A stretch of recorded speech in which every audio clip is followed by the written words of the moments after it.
warahmatullahi wabarakatuh. Pada kesempatan hari ini saya berada di salah satu rumah komplek Belanda yang dibuat pada tahun 1909. Berikut penjelasannya.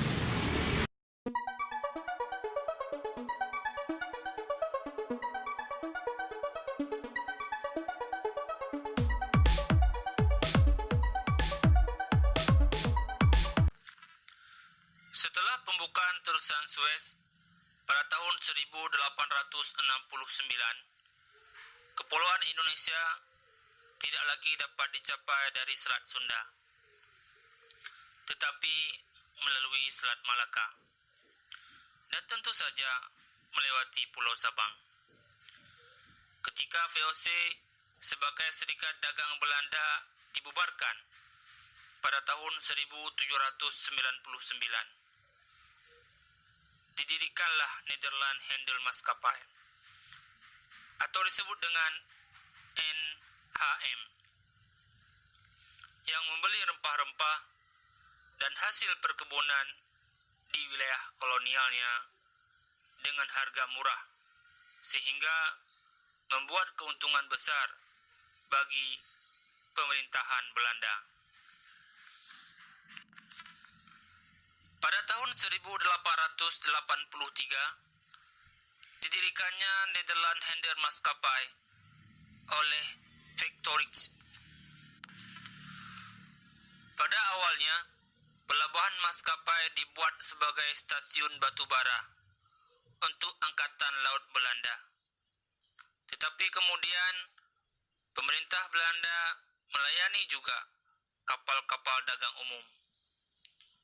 Pada tahun 1895,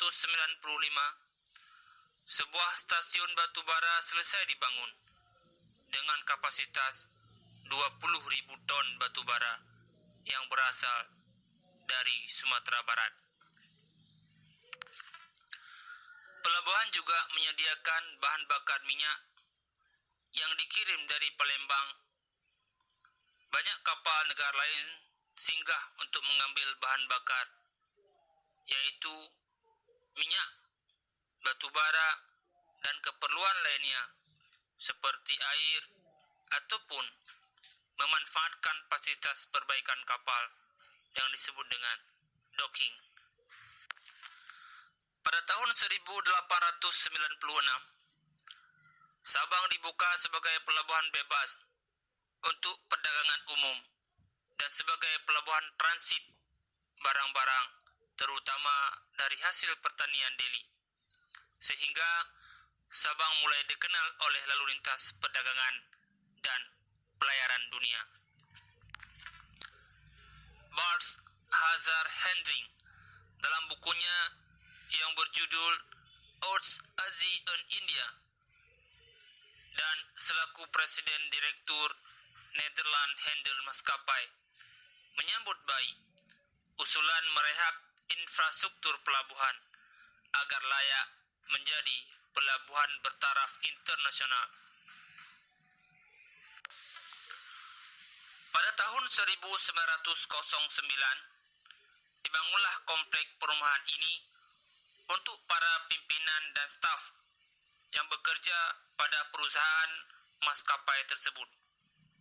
Akhirnya, pada masa awal kemerdekaan Indonesia, Sabang menjadi pusat pertahanan Angkatan Laut Republik Indonesia Serikat, yang disingkat dengan RIS, dengan wewenang penuh dari pemerintah melalui Keputusan Menteri Pertahanan RIS nomor 9/MP/50.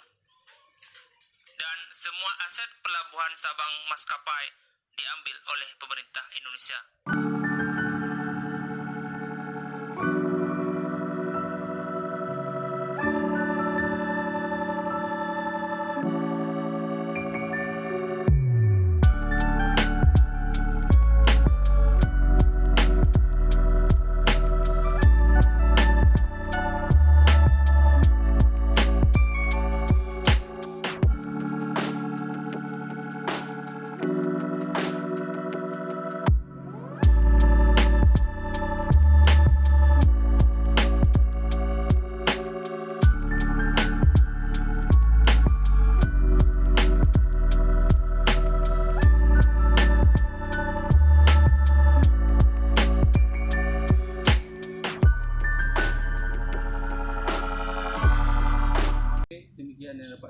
bacakan. Semoga bermanfaat. Apabila ada kesalahan mohon diberikan komentar. Jangan lupa like, komen, dan subscribe. Dankjewel. Klappermelk met suiker, want iets anders wil ik niet.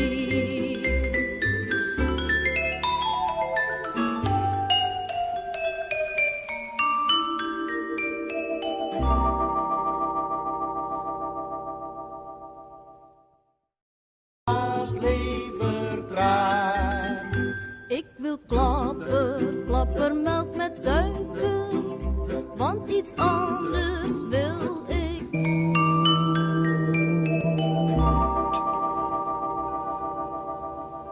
Hangend over de reling, kijken naar de visjes, kijken naar waar we voorbij.